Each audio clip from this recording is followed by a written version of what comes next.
dans 50 minutes Inside avec notre story consacrée cette semaine à Madonna. La chanteuse de 66 ans a annoncé la semaine dernière sur ses réseaux sociaux qu'elle préparait une suite à son célèbre album Confessions on a Dance Floor. Un disque qui fête cette année ses 20 ans, porté par le tube Hang Up et sa mélodie disco, empruntée au titre Gimme Gimme d'ABBA. Alors pourquoi cette chanson est-elle un coup de maître? Comment a-t-elle permis à Madonna de conserver sa couronne de reine de la pop? C'est une story de Laurent Alain Caron et Baptiste Herlin. Il y a 20 ans, Madonna entraînait le monde entier sous les boules à facettes avec un titre devenu culte.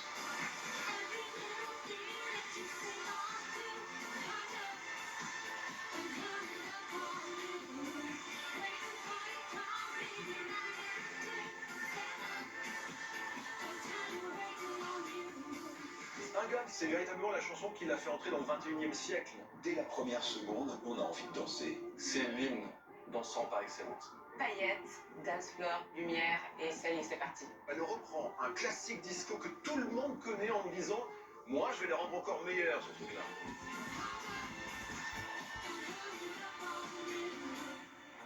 Pourtant, la reine de la pop a dû se battre pour pouvoir utiliser Gimme Gimme Gimme, ce tube des années 70. Il est impossible d'avoir un bout d'une chanson d'ABBA. C'est un risque énorme. Et je me suis dit, comment je vais pouvoir les convaincre? Un risque payant car il lui a permis de retrouver le sommet des charts après son premier échec commercial. Elle vient de sortir un album qui n'a pas fonctionné, qui est la pire vente de sa carrière jusqu'alors. Les ventes aux États-Unis sont particulièrement horribles. Son trône de reine de la pop est menacé. Alors comment la Madone a-t-elle réussi à gravir à nouveau les marches du succès avec cette chanson disco? Comment le titre Hang Up a-t-il su reconquérir son public? Retour sur l'un des titres les plus cultes de Madonna. Au début des années 2000, Madonna voit son statut d'icône de la pop contesté. Alors, pour cette soirée des MTV Music Awards, elle veut frapper un grand coup. Sous le voile de la mariée, surprise, ce n'est pas elle, mais Britney Spears.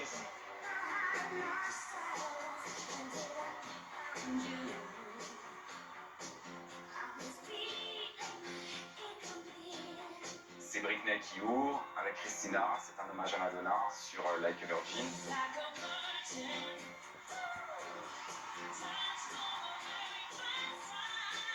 La nouvelle génération, Britney Spears et Christina Aguilera, s'approprient le titre qui a propulsé Madonna dans les années 80.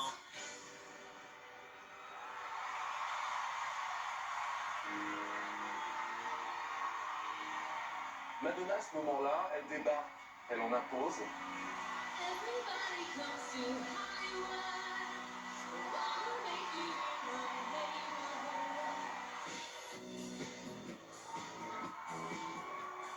Les années 80 lui appartiennent. Les années 90 font d'elle une femme installée. Et voilà qu'au début des années 2000, ces jeunes femmes sont en train d'essayer de lui ravir le trône.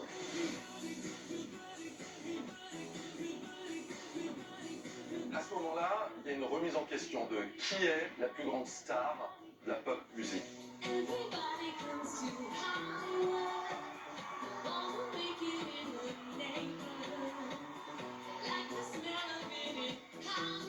Le morceau Hollywood s'arrête brutalement et là tout le monde est sur le choc. C'est pas un petit baiser, non, elle y va franco, elle montre qui est la patronne. L'Amérique va forcément être un peu choquée parce qu'on n'a pas l'habitude de voir deux femmes s'embrasser en direct à la télévision. Ça va devenir un moment iconique de l'histoire de la pop. Mais c'est aussi un coup marketing extraordinaire, comme seule Madonna en a secret.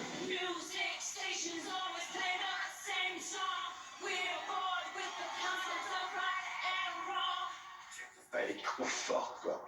Elle est trop forte. Les petites, la patronne, c'est moi. Ce soir-là, Madonna remporte la bataille de l'image et fait taire tous ceux qui l'avaient enterrée un peu vite. Car son dernier album, American Life, sorti quelques mois plus tôt, n'a pas rencontré son public. Elle est dans le creux de la vague, elle sait que plus que jamais, elle doit réussir absolument, et elle est même condamnée à faire mieux qu'avant. Sinon, c'est la fin. Alors, pour son nouvel album, Madonna n'a pas droit à l'erreur, elle doit se remettre en question au plus vite. Avec American Life, elle a un peu perdu le mojo, mais là, elle se dit qu'elle doit retourner à la source de ce qui a fait qui elle était au début, c'est-à-dire cette énergie, cette innocence, cette envie de bouffer le monde. La magie de Madonna, c'est de savoir dénicher le producteur ou avec qui elle va bosser, qui est pas très connu, qui a un son nouveau. Ce nouveau producteur, c'est Stuart Price, un jeune DJ anglais avec qui elle a travaillé sur sa tournée précédente. Ensemble, ils cherchent comment retrouver les sonorités des débuts de Madonna, celles des dance floors des années 70. À l'époque, il y a déjà quelques maquettes de chansons, dont Hang Up, et il y avait cette idée, parallèlement, d'avoir un sample de ABBA. Qui mieux que ABBA pour instantanément donner une indication très forte aux gens, quelle que soit la génération.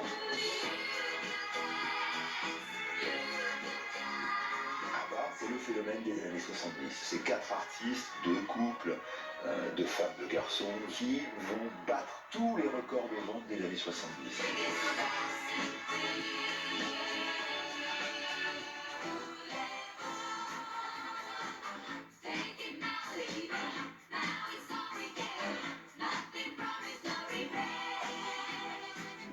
Ce sont des très grands mélodistes qui vont surfer sur la vague disco.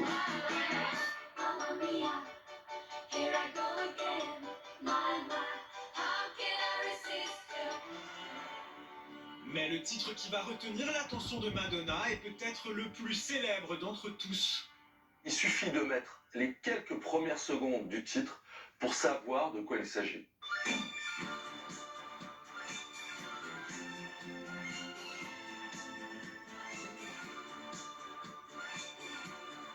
y a une boucle très forte, très courte, mais qui est reconnaissable tout de suite et qui est immédiate pour vous pousser à danser.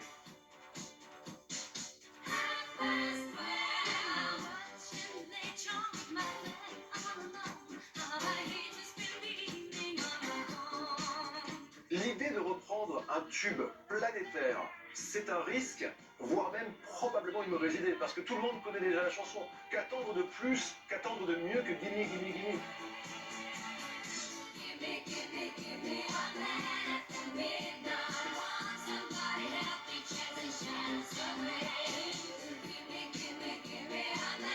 Mais surtout, pour utiliser ce titre, Madonna va devoir se montrer convaincante. Tout le monde sait dans l'industrie de la musique qu'il est impossible d'avoir un sample, un bout d'une chanson d'ABBA. J'ai d'abord dû leur faire écouter la musique, en espérant qu'ils allaient l'aimer. Je leur ai aussi écrit une lettre, les suppliant, leur disant à quel point je serais reconnaissante et combien je les admire, ce qui est vrai. Vous vous étiez déjà imaginé vous retrouver dans une chanson de Madonna? C'est dingue, non? Eh bien, elle nous a demandé si gentiment. Vraiment? Et elle a envoyé genre 275 avocats? Non, elle-même. Elle a dit quoi? Salut, c'est Madonna? Non, elle a écrit une jolie petite lettre. Et puis elle est venue avec la maquette. C'était vraiment bien. Vraiment. Et donc on a dit ok, super. Ils vont accepter en demandant une part très significative des revenus engendrés par la chanson. Madonna et Stuart Price retournent en studio. L'objectif est clair, il faut maintenant retravailler cette boucle disco pour la mettre au goût du jour. Il y a le côté sous l'eau de la production qui fait émergence. Stuart Price a ajouté ce qu'on appelle le kick, c'est-à-dire une sorte de batterie électronique très, très puissante, très forte, qui nous tape comme ça le système. Le rythme saccadé, assez hip-hop, assez club. Il y a beaucoup de filtres aussi. Elle va le rendre définitivement taillé pour les dance floors. Dans le cerveau, c'est immédiat. C'est une chanson qui est faite pour qu'on se lève et qu'on aille danser tout de suite. Je voulais faire de la musique pour faire danser les gens. Je voulais que les gens, quand ils entendent le morceau, aient envie de se lever de leur chaise et de sauter sur la table pour danser. C'est le genre d'ambiance dans laquelle j'étais en le faisant et dans laquelle je voulais mettre les gens. La chanson est prête, mais un incident va compromettre le tournage du clip. En août 2005, alors qu'elle se promène à cheval dans le parc de sa résidence anglaise aux environs de Londres, Madonna fait une chute violente. Blessée, elle est conduite à l'hôpital. J'ai essayé de me relever, mais tout mon corps s'est effondré et je me suis évanouie. Je me suis cassé la clavicule, je me suis cassé le bras en deux, je me suis cassé 4 côtes et la main gauche. Avez-vous pleuré? J'ai beaucoup pleuré. J'ai pleuré surtout de douleur. Pour aller tourner le clip Hang Up, les choses démarrent mal. Mais comme c'est une guerrière, elle va se battre. C'est au terme d'une rééducation express que Madonna commence le tournage du clip entre Londres et Los Angeles. Son défi physique est de taille, elle veut être à la hauteur de références exigeantes. Les films que j'ai regardés pour m'inspirer, c'est Perfect avec Jamie Lee Curtis et John Travolta, Grease avec Olivia Newton-John et John Travolta, et j'ai regardé ces films peut-être 20 fois avant qu'on tourne le clip. Le clip sort quelques semaines plus tard. Le monde entier découvre le nouveau son et surtout le nouveau look qu'adopte Madonna à 47 ans. Les premières images, c'est assez bluffant. Elle arrive dans une espèce de juste au corps. Elle est fuselée, elle est juste magnifique. Elle est en train de s'étirer, de se mettre en forme pour aller danser.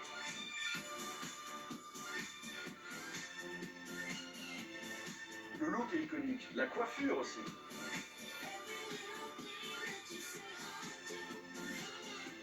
Ses cheveux avec le petit fleck en arrière, et son maquillage à ultra 70s, c'est glitter, c'est couleur pastel et paillettes.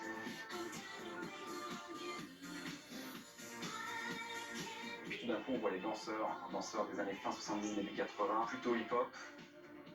Les gros posters radio qu'on voyait dans les années 80 portés sur les épaules. Elle est vraiment dans l'esthétique où danser était une priorité.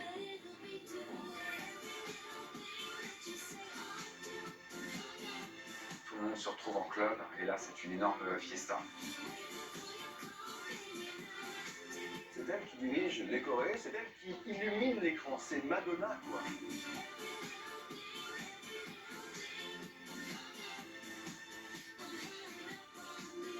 Hang Up est un succès immédiat. Le titre se classe numéro 1 dans 41 pays.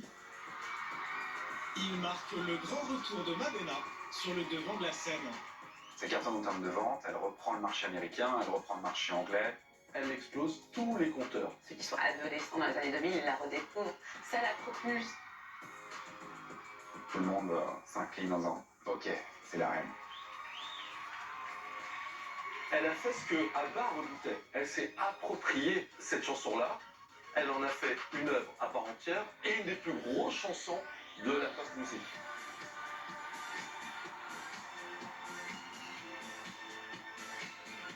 Hang Up, c'est la rampe de lancement pour l'album Confession on the Dance Floor. Et elle va véritablement transformer la planète en boule à facettes géante en enchaînant les tubes.